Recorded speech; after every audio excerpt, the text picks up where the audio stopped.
हालांकि ये सत्र निर्धारित समय से काफ़ी देर हो रहा है, लेकिन फिर भी हम इस बात को समझ सकते हैं कि आपदा की एक स्थिति थी, इस कारण विलंब हुआ, ये मानता हूँ मैं।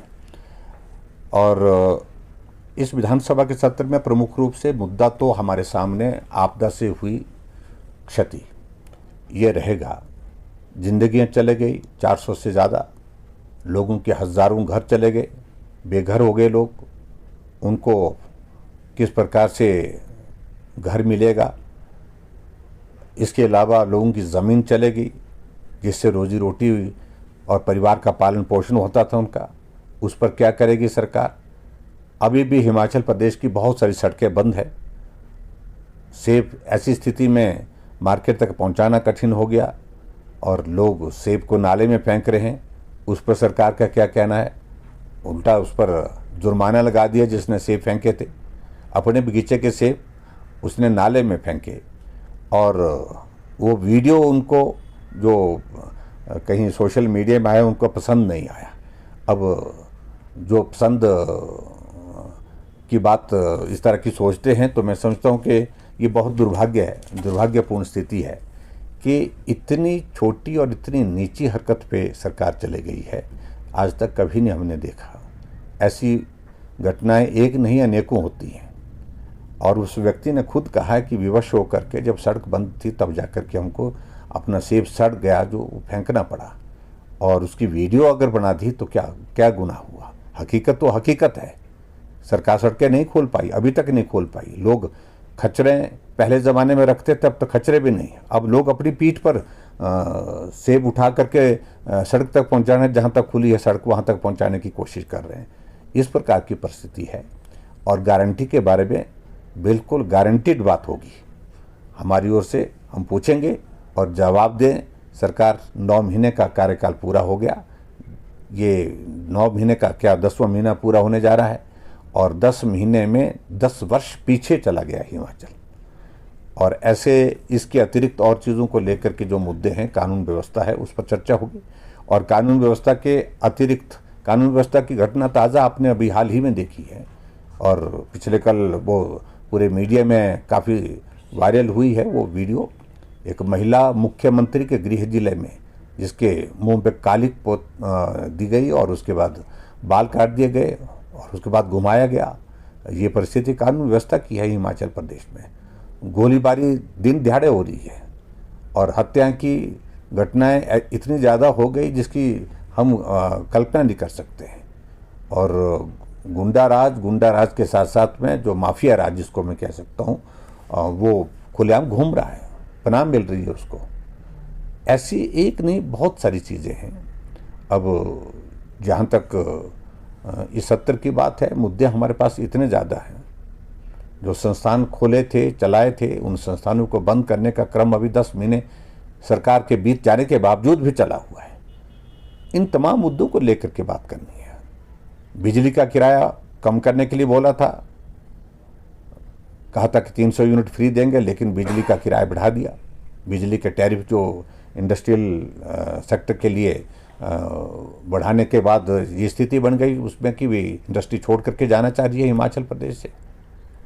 डीजल और पेट्रोल की कीमतें 7 रुपये इन 8 महीने में बढ़ा दी उनने, जबकि अंतर्राष्ट्रीय मार्केट में और पूरे देश भर में भारत में पिछले 1 साल से ज़्यादा समय से तेल की कीमतें नहीं बढ़ी है, लेकिन हिमाचल प्रदेश में बढ़ी है।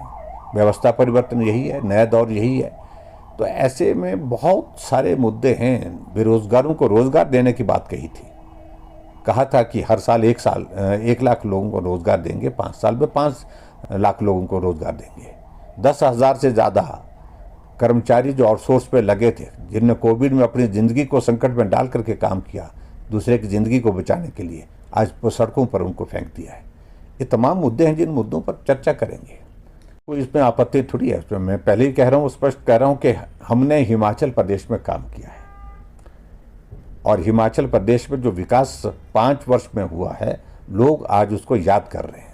कोविड के बावजूद सड़कों का काम चला हुआ था, भवनों का काम चला हुआ था, हर तरह से विकास के कार्य चले हुए थे। लेकिन आज जो है हिमाचल प्रदेश ऐसी परिस्थिति में है कि विकास की दृष्टि से इस नए दौर में 10 वर्ष पीछे हो गया एक तो आपदा, और उसके बाद आपदा के बाद ये परिस्थिति बन गई कि काम सारे बंद पड़े हैं और किसी काम को करने की इजाज़त नहीं है।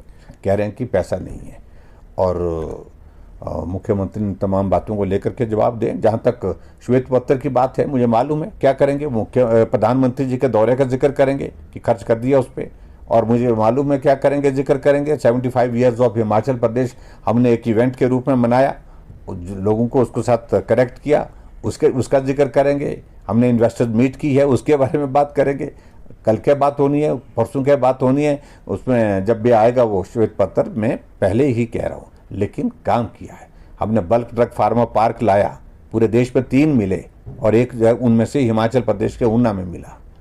हमने मेडिकल डिवाइस पार्क लाया, 3 मिले पूरे देश भर में, एक हिमाचल प्रदेश में नालागढ़ में लाया। और यहाँ आज दौर ऐसा है कि जिस तरह की यहाँ पर जो दादागिरी चल रही है, जो इंडस्ट्रियलिस्ट को तंग किया जा रहा है, परेशान किया जा रहा है, अंधाधुंध वहाँ उनको परेशानी के इस दौर में से गुजरने के बाद वो विवश हो करके हिमाचल से पलायन कर रहे हैं। बहुत सारी इंडस्ट्री चले गई और बहुत सारी इंडस्ट्री जाने की तैयारी कर रही है। देखिए, इससे कुछ नहीं फर्क पड़ने वाला है। क्या वर्तमान सरकार कर्ज के बिना सरकार चला सकती है? क्या इन्हें ये 9 महीने के कार्यकाल में कोई कर्ज नहीं लिया? 9 महीने के कार्यकाल में 8,000 करोड़ से ज़्यादा का लोन अभी तक ले चुके हैं, जबकि हम शुरू के 2 साल में 5,000 के लगभग लोन लिए थे, कम लोन लिया था, हमसे दुगने पर चले गए। अभी आगे का दौर क्या आता है वो मालूम पड़ेगा। तो इसलिए जो वो कर रहे हैं वो अनावश्यक रूप से ध्यान बांटने की कोशिश कर रहे हैं। अभी आज आपदा के इस दौर में जिस प्रकार की लूटमार मची है, अपने लोगों को लाभ पहुंचाने की कोशिशें हो रही है। जेसीबी कांग्रेस के नेताओं की लगेगी, ठेका कांग्रेस के नेताओं को ही दिया जाएगा, और जो काम करने वाले सक्षम लोग हैं, टेंडर की प्रोसेस सारी रुकी पड़ी है। तो ऐसे इस तरह से जो काम करने की कोशिशें हो रही हैं, पूरा हिमाचल उस काम के अंदाजे को देख रहा है। और इसलिए अब की बार विधानसभा के सत्र में वक्त मिला तो इन तमाम मुद्दों पर चर्चा होगी। सरकार देखो, मैं कह रहा हूं कि 9 के अब 10 महीने का कार्यकाल पूरा होने वाला है। 10 महीने में 10 वर्ष पीछे चला गया हिमाचल। आपदा भी कारण है, लेकिन जिस प्रकार के इनके काम करने का तौर तरीका है उसकी वजह से।